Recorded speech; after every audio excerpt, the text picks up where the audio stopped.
Muito bem, este é o Conexão Futura, ao vivo aqui na tela do seu canal Futura e também na internet, no nosso site. Basta você acessar aí futura.org.br para conferir todas as novidades sobre a nossa programação e assistir ao nosso programa ao vivo também na tela do seu computador. E hoje é dia do nosso quadro mensal para discutir educação, em parceria com a revista Nova Escola, da Fundação Vitor Tivita. Neste programa, vamos discutir aqui um tema delicado, que é a sexualidade e a identidade de gênero dentro e fora da sala de aula. Muitas vezes o assunto pode esbarrar em preconceitos quando se aborda o que deveriam ser os papéis masculino e feminino. Você deve lembrar que em 2011 muito foi discutido de norte a sul do Brasil sobre o material produzido por especialistas sob encomenda do Ministério da Educação para promover o programa Brasil Sem Homofobia nas escolas. Mas a iniciativa não resistiu às pressões de congressistas ligados a entidades religiosas, o que levou o governo federal a voltar atrás e a impedir o andamento do projeto. Um levantamento do grupo Gay da Bahia revela que a cada 33 horas, um homossexual é assassinado no país.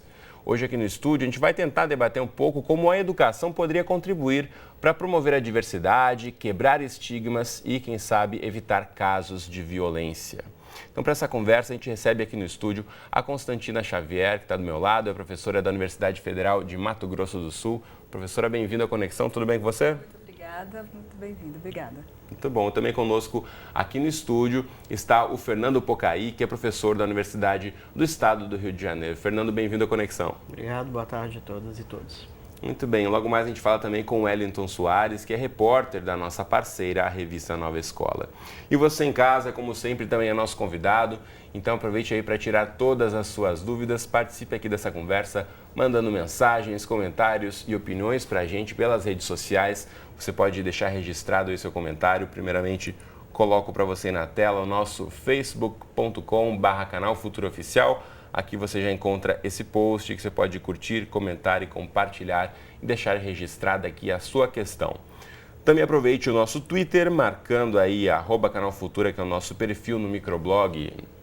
Ou ainda, se você quer participar e não está ligado à internet, pegue o bom e velho telefone e ligue para a gente, 0 Operadora 21 2273 5020. Enquanto você manda o seu recado, liga aí para o número que está na tela para você. Eu começo aqui mais uma vez dando as boas-vindas aos nossos entrevistados. Obrigado mais uma vez pela presença. Quero começar já mostrando para você de casa o tema do nosso programa de hoje vem em parceria com a revista Nova Escola. Deixa eu colocar aí para você a capa, se você não acompanhou ainda, a capa mais recente da revista Nova Escola apresenta aqui este menino que chama-se Romeu, é um britânico de 5 anos de idade e foi expulso da escola onde ele estava frequentando por ir assim, vestido com um vestido, ou usando um vestido e ainda uma tiara de princesa. A partir daí criou-se uma discussão muito grande no meio da educação, não só, obviamente, no Reino Unido, mas no mundo todo e aqui no Brasil também. É uma questão que é muito latente, a questão de discutir-se papéis do masculino, do feminino e de onde vêm essas concepções todas que nós temos, né, sobre o que é o papel do homem, o que é o papel da mulher. Então, quero começar ouvindo da Constantina, que se dedica principalmente a estudar o comportamento das crianças nessa fase, né, nos pequenininhos ainda. Isso é papel da escola ou não, discutir gênero com uma criança de 5 anos de idade ou menos, Constantina? É papel da escola, esse deveria ser um assunto curricular, né, para pensarmos sobre a constituição dessa criança, para pensar não só em relação à questão de gênero, mas em relação à questão de corpo, em questão de desejo, em questão de dúvida. Né? Acho que esses elementos todos das dúvidas, das perguntas, dos anseios das crianças deveriam ser assuntos curriculares. Em relação à questão de gênero, evidentemente que sim.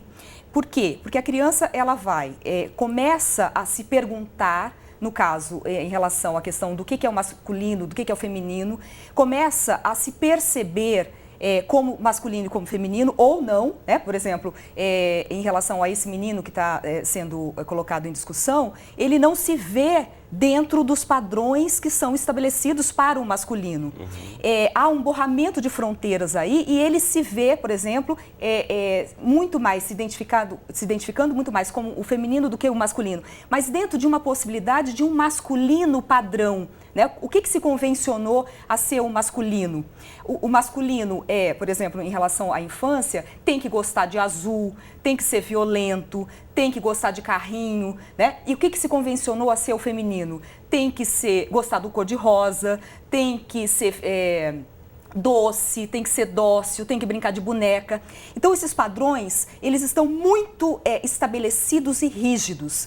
E não há essa possibilidade de uma transgressão e de um borramento de fronteiras. Quando isso acontece, há logo uma forma da escola vigiar e já separar esses dois mundos, do masculino e do feminino.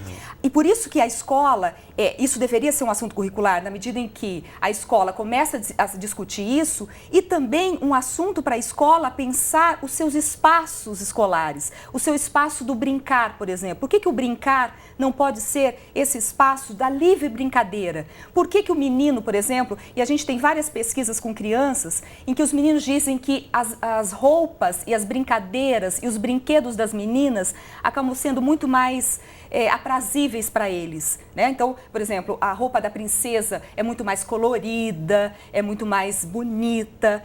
E por que é que os meninos, então, não podem brincar? E muitos deles se identificam, que é uma outra questão. Agora, o pode ou não pode é quem disse que pode ou não pode, né? Agora, a gente vê aqui o menino na capa da revista, a gente pode colocar novamente a foto da revista Nova Escola.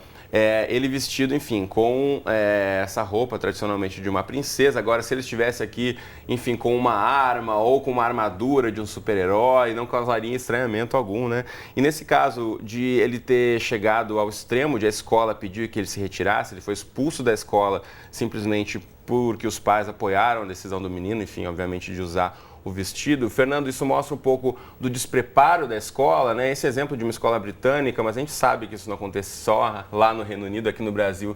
Provavelmente a situação também de um despreparo dos próprios educadores aconteceria, né? De poder saber como lidar com isso, o menino de 5 anos que quer usar o vestido. Pensar na formação dos educadores nesse sentido poderia contribuir para essa discussão? Seguramente. No entanto, a gente não pode localizar essa questão somente nas educadoras e nos educadores, porque senão a gente acaba criando também uma experiência de perseguição às educadoras e aos educadores, que são nada mais, nada menos do que o produto dessa nossa sociedade. São reflexos da sociedade, né? Se o menino andasse na rua de vestido também provocaria algum tipo de reação. Certamente as educadoras e os educadores, pensando a educação enquanto uma prática política, né? De formação e, sobretudo, de formação para a cidadania, de formação para a vida, ela implica um compromisso radical do ponto de vista de assegurar a liberdade de expressão e entender que questões relacionadas a gênero e sexualidade, muito antes do que consistir em uma determinação estável, segura ou supostamente natural, elas são fluidas, é isso que a Constantina acabou de dizer. E essas posições, elas não são tão seguras, né? E elas são, desde sempre, convenções sociais violentas, arbitrárias, que tentam trazer ou construir uma certa inteligibilidade sobre os corpos. O que eu quero dizer com isso é que essa ideia de que temos de que macho e masculinidade, fêmea e feminilidade são coisas consequentes, né? É como se a gente naturalmente vivenciasse essas experimentações, né? Como se isso fosse natural, evidente e inquestionável. Na realidade, isso é mais o reflexo de uma norma ou a expressão de uma convenção social do que qualquer outra coisa. E agora é importante ressaltar também essa questão de brincar, o menino brincar com a boneca, ou a menina brincar com o carrinho, ou o menino usar um vestido. Isso é uma questão de que para a criança não está nem claro o que são esses padrões, que está mais na cabeça do adulto. Isso também não quer dizer nada diretamente relacionado à sexualidade da vida dessa criança quando se tornar um adulto. É bom deixar isso bem claro, né? Exatamente. E talvez o grande pânico, né, e na realidade é um pânico moral, é isso, de que as pessoas ao borrarem, ou confrontarem, ou cruzarem essas fronteiras de gênero, elas estariam, de alguma forma, cruzando também as fronteiras da determinação do exercício da sexualidade, né? Eu acho que são duas questões importantes que o Pucaí está trazendo, né? E isso é interessante de pensar na formação docente. Eu concordo plenamente que nós não estamos aqui para julgar a questão da escola, mas ao mesmo tempo de pensar que a escola é um espaço político importante do exercício da liberdade das crianças. A escola tem essa responsabilidade de ser esse espaço. Tem essa responsabilidade. Então, por isso que as universidades, os movimentos sociais, eles também têm, eles e elas, no caso, os profissionais, têm esse compromisso político também de ofertar e oportunizar a formação docente para que a gente possa pensar essas questões.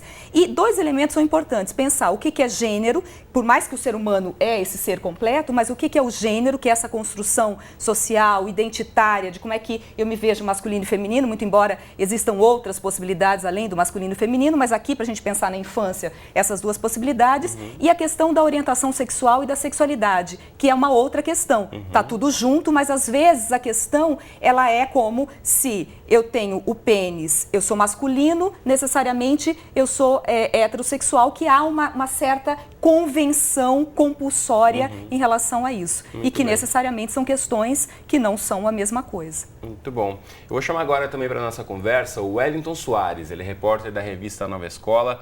Wellington, tudo bem com você? Bem-vindo à Conexão Futura. Oi, boa tarde, obrigado. Bom, Wellington, a gente sabe, infelizmente, todo mundo já ouviu falar, né, de algum caso de bullying ou de discriminação na escola por conta da sexualidade ou da identidade de gênero.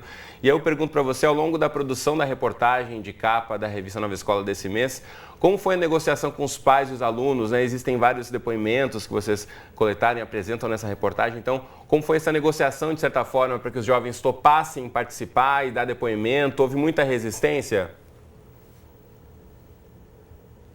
Olha, na verdade, todos os jovens que estão retratados na reportagem, eles sofreram situações de violência, enfim, relacionadas a gênero e a sexualidade, mas eles também são muito conscientes do que essa violência representa, né? De como ela está presente na sociedade e por que ela acontece.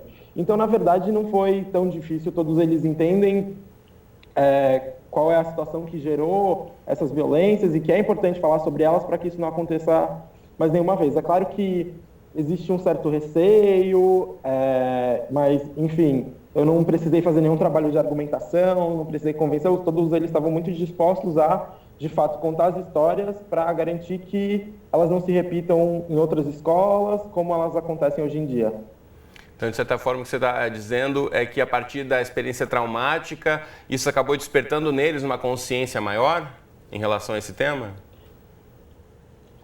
De uma certa maneira, sim. Na verdade, uma das coisas que a gente fala na reportagem é que hoje os jovens, em geral, principalmente nos centros urbanos, eles estão anos à frente dos adultos e dos professores nas discussões sobre gênero e sexualidade.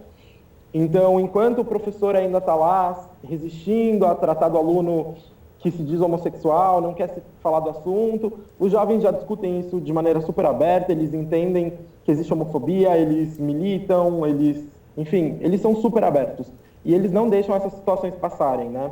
Então, um dos casos que a gente conta, por exemplo, é de um aluno do Rio de Janeiro que foi à escola de saia e foi proibido de assistir a aula. A reação imediata dele e dos colegas foi organizar um saiato para vários alunos, homens e mulheres, irem de saia também para a escola protestar contra aquela situação.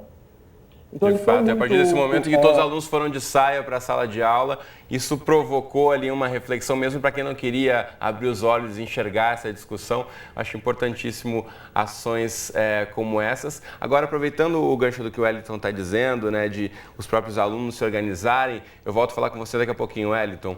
A gente vai mostrar agora uma iniciativa interessante que partiu dos alunos do Colégio Pedro II, aqui do Rio de Janeiro. É a reação negativa de um grupo de meninos depois que duas meninas se beijaram numa festa, fez parte dos estudantes se organizarem em um coletivo chamado Retrato Colorido para discutir como pautar questões relativas a gênero e a diversidade sexual no ambiente escolar. Nós fomos ao encontro de uma jovem que faz parte do grupo, então confira agora um trecho do depoimento dela.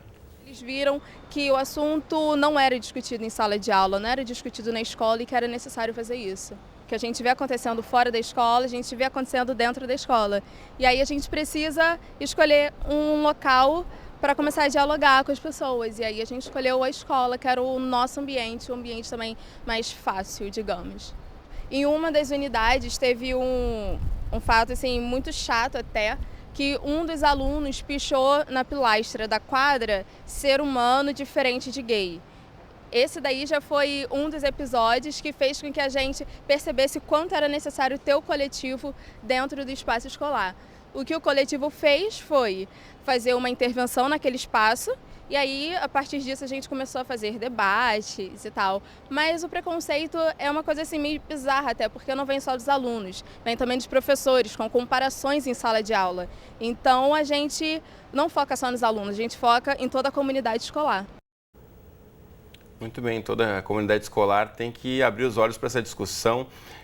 E o coletivo Retrato Colorido tem uma página na rede social para promover discussões com o público de fora da escola também. Então, se você quiser trocar ideias com eles, você pode acompanhar a partir do endereço que eu mostro aí para você no facebook.com/Retrato Colorido. Aqui eles reúnem diversas iniciativas, inclusive aqui a chamada do Conexão Futura de hoje, e tem discussões sobre eventos que acontecem aqui na cidade do Rio de Janeiro, discussões sobre questão de gênero no Brasil e no mundo e também sobre o que acontece lá dentro da escola. Então, não deixe de procurar aí o Retrato Colorido na rede social.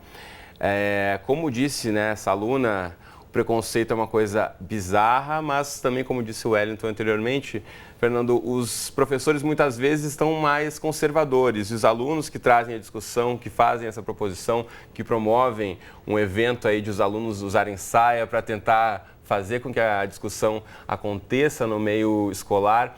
Você acredita que a escola, nesse espaço, ainda está muito conservadora ou, de fato, a escola não é o espaço para que se discuta tanto sobre esse assunto? Como é que você avaliaria a posição dessas escolas a partir dos exemplos que a gente ouviu? Eu não penso que somente a escola seja conservadora. Eu acho que a gente vive um momento muito conservador nesse país. E a gente vê o avanço de forças fundamentalistas que produzem repercussões em todas as políticas públicas, e a educação é uma delas. Por isso eu disse logo antes, não se trata de culpabilizar as educadoras e os educadores, eles são apenas sujeitos que se movimentam nesse campo de possibilidades que está colocado para as educadoras e educadores do país. Então a precariedade em termos de financiamento público para a educação, de formação continuada, tudo isso traz como reflexo a vulnerabilidade e a precariedade das condições de possibilidade para educadoras e educadores também enfrentarem esses preconceitos. E aí não se trata apenas de educadoras e educadores, quer dizer, é importante pensar que educadoras e educadores gays, lésbicas ou, enfim, quaisquer que sejam os sujeitos que de alguma forma tensionam essas posições, né, em suas vidas, eles também vivem ameaçados do cotidiano escolar. Então, por isso é importante e fundamental nós termos políticas públicas sólidas que garantam a liberdade de expressão e pensar que gênero e sexualidade podem funcionar como uma epistemologia de mundo, né? E não apenas como uma prática regulatória, mas como possibilidades de pensarmos novas relações, de pensarmos novas formas de vida, de pensarmos novos modos de conhecer aquilo que toca a experiência humana. Muito bem, deixa eu registrar aqui várias participações que chegam para a gente. O pessoal está mandando recados pelo Facebook, no Twitter e também no telefone. Pode mandar ainda o seu recado que dá tempo de eu registrar aqui no ar. Primeiramente, a Dagmar Ochoa relata aqui que fica clara a dificuldade que os professores e as professoras enfrentam ao se depararem com situações relacionadas a questões de gênero, preconceito, diversidade e sexualidade.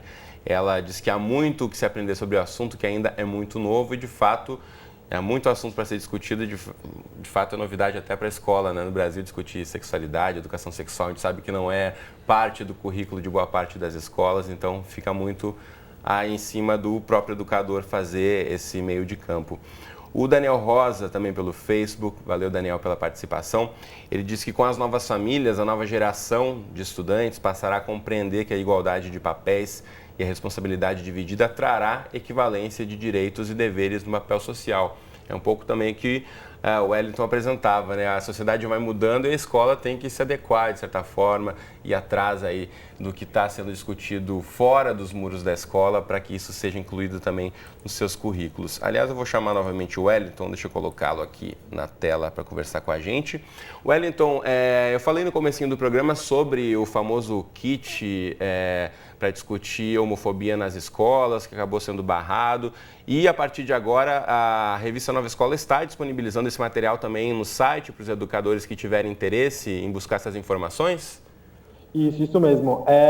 O kit Escola Sem Homofobia, ele era composto por diversos materiais para a formação de professores, para tratar sobre o tema. A gente teve acesso aos vídeos e ao caderno de formação do professor, que estão disponíveis no site de Nova Escola, é só entrar lá em novaescola.org.br. É possível ter acesso tanto à reportagem que a gente está discutindo agora, quanto ao kit, aos vídeos e às atividades que eles propõem, há uma discussão super aprofundada sobre o tema. Muito bem. E eu quero saber de você, Wellington, em relação aos educadores. A gente está falando tanto aqui sobre formação de educadores, sobre a percepção do que pode ou não pode ser discutido na escola.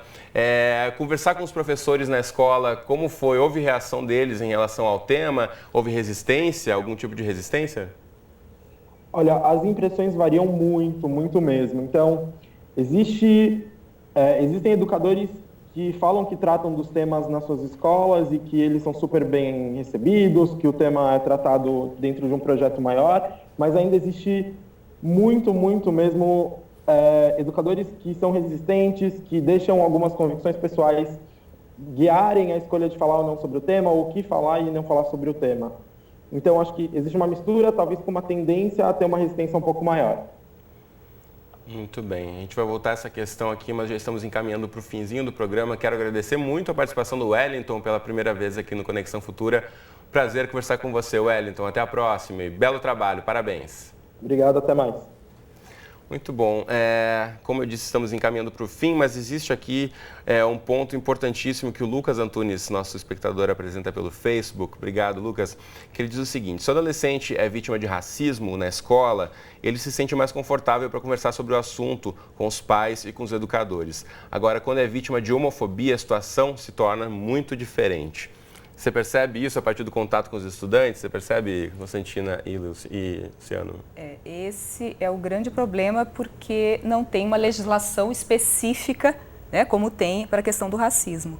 Então, uma luta do próprio movimento gay, enfim, LGBT, para tentar realmente criminalizar a questão da homofobia, porque para ter legislações realmente que possam fazer com que essas pessoas que sejam vítimas de violência realmente tenham seus direitos preservados, né? Agora, o que eu queria voltar, além dessa questão que eu acho que é muito séria, a questão da formação docente. Então, se a gente pensar no Brasil, são poucos os cursos, por exemplo, de pedagogia que têm em seus currículos a disciplina de sexualidade. Então, a universidade que eu trabalho, na Universidade Federal do Mato Grosso do Sul, a gente tem uma disciplina obrigatória chamada Educação, Sexualidade e Gênero. É pouco, né, em relação à questão do currículo, mas mesmo assim a gente já dá legitimidade a essas temáticas de gênero, de violência de gênero, da questão da diversidade sexual, para ser pensada como um elemento importante na formação docente. Para além, né, tem os cursos de formação, enfim, então são elementos que o próprio professor e a professora começam a perceber que fazem parte da formação geral do aluno e da aluna, e que isso são elementos que vão ser, querendo ou não, trazidos no próprio cotidiano escolar. Então, acho que a formação docente, como política pública, ela tem que ser pensada como um aspecto importante, inclusive para pensarmos nessas questões de violência sexual, violência de gênero e essas outras violências, que a escola deveria ser esse palco de liberdade, de proteção e de discussão para crianças, meninos e meninas, enfim, para as pessoas que estão lá. E, inclusive, também para professores LGBT, enfim. Então, a escola deveria e poderia ser esse espaço também de muita discussão. Não é o único espaço, mas deveria também ser esse espaço de grande discussão e de proteção e de cuidado dessas pessoas que estão lá e de uma possibilidade de um livre pensamento sobre essas temáticas. Professor Fernando, a gente tem 30 segundinhos antes de encerrarmos. Agora eu queria ouvir de você uma reflexão em relação ao que a gente está falando aqui, que eu acho que tudo, na verdade, é resultado do machismo, né? Seja a violência contra o homossexual, a violência contra a mulher, que acaba aparecendo também, infelizmente, tantos casos de violência sexual na nossa sociedade. Se discutirmos o papel do homem e da mulher, as questões de gênero de forma mais igualitária dentro da escola, a gente vai conseguir, penso eu, nas futuras gerações, ter uma redução nesses índices de violência. Certamente. A gente pode ter algum resultado de enfrentamento positivo aí. Agora, eu gostaria de sublinhar que discutir questões LGBT na escola, questões de diversidade sexual, de gênero, elas não dizem respeito única e exclusivamente a gays, lésbicas, travestis ou transexuais. Elas dizem respeito a todas as pessoas que vivem encolheradas pela norma da heteronormatividade, ou seja, uma norma em torno de uma compreensão de que a heterossexualidade é algo natural, evidente e inquestionável. Não, ela não é natural, ela não é evidente e ela é questionável. E fazer política pública nesse país significa incorporar isso. Pensar uma educação democrática significa radicalizar essa posição. Talvez até mesmo criminalizando a homofobia. Muito bem, fica esse recado, então a gente vai voltar a essa questão. Deixa eu só registrar novamente a capa da revista Nova Escola, que foi o pontapé inicial para essa nossa discussão aqui sobre gênero e sexualidade na escola. Essa é a capa da revista Nova Escola desse mês, falando sobre esse menininho chamado Romeu, de 5 anos, lá do Reino Unido. Bom, obrigado então, Fernando e Constantina, pela presença aqui hoje. Foi um prazer conversar com vocês. Muito obrigado. Foi nosso. Vocês de casa, obrigado pela companhia de sempre. Te espero aqui de segunda a sexta ao vivo, às 2h30 da tarde. Temos representações 00:30, 7h30 da manhã ou ainda qualquer hora do dia e da noite lá no site do canal Futura. Um abraço para você e até a próxima.